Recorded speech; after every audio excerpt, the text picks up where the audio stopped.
Alright, my name is Justin. This is my video entry for John Ung's 1/24th scale MX-5 giveaway. I guess first and foremost I'll start with why I got into the micro RCs. Basically, after being stuck at home for months on end and being bored, I decided I wanted to find a hobby I could do at home and have fun with, and also do some of my own modification and a little bit of my own work. I realized RC cars were a good way to do that, but with winter coming up, it's hard to be outside here with all the snow, ice, constant rain and mud.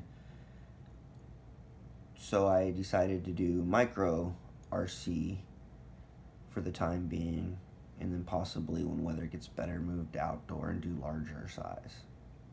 And in the process of doing that, the first car I found was the K989,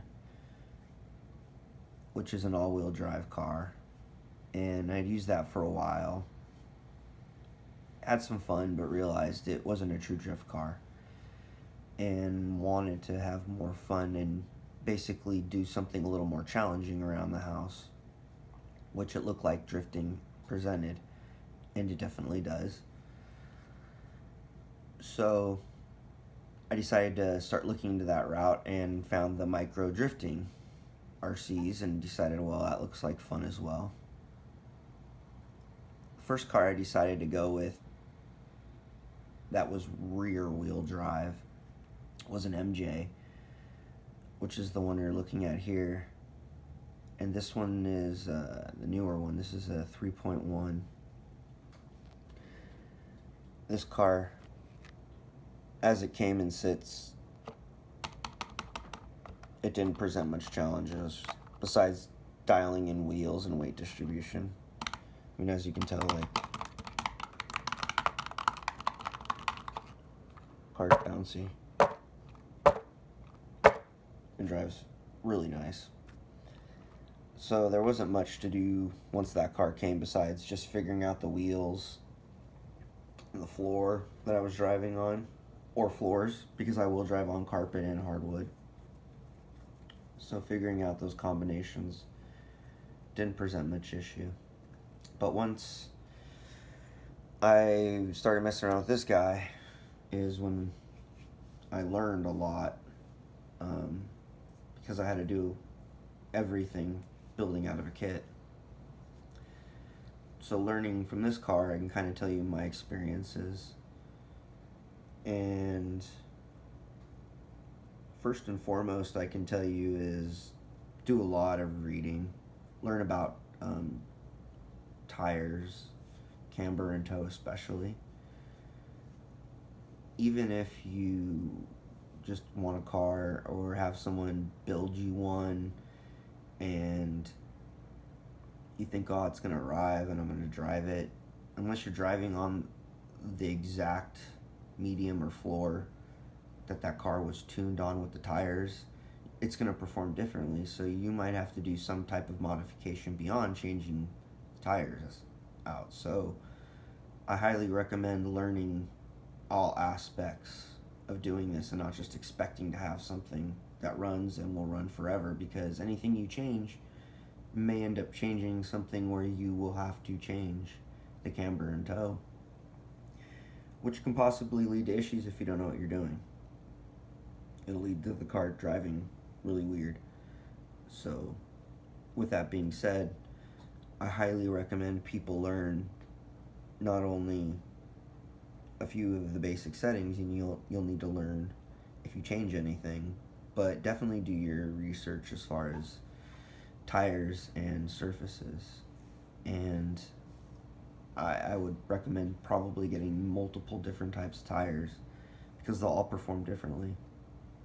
Right now, these two cars, one of them is running L5s currently right here, and this other one is running L4s, but I can run them on the same surface and they'll run fine, but they weigh differently. This car, if you look at the suspension, it's much different. It's a much tighter, harder suspension on this car no matter what's done to it. I mean, it's still bouncy, but it's nothing near what the other car is, which I'll get into as well, because I've not changed much except for the rear of the suspension yet. I've not changed any of the factory springs out of it. But beyond that,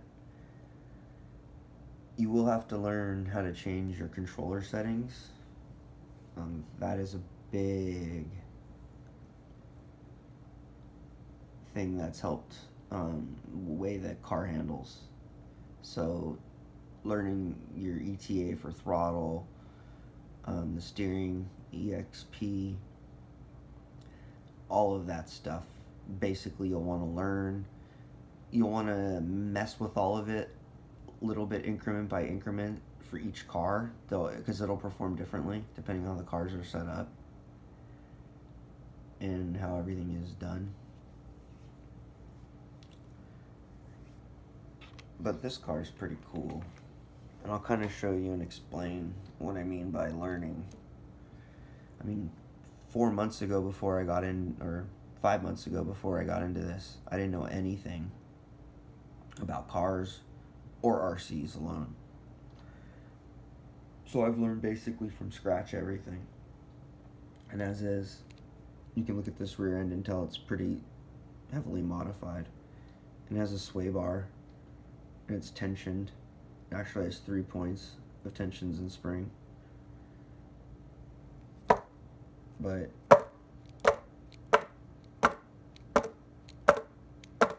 it works pretty well.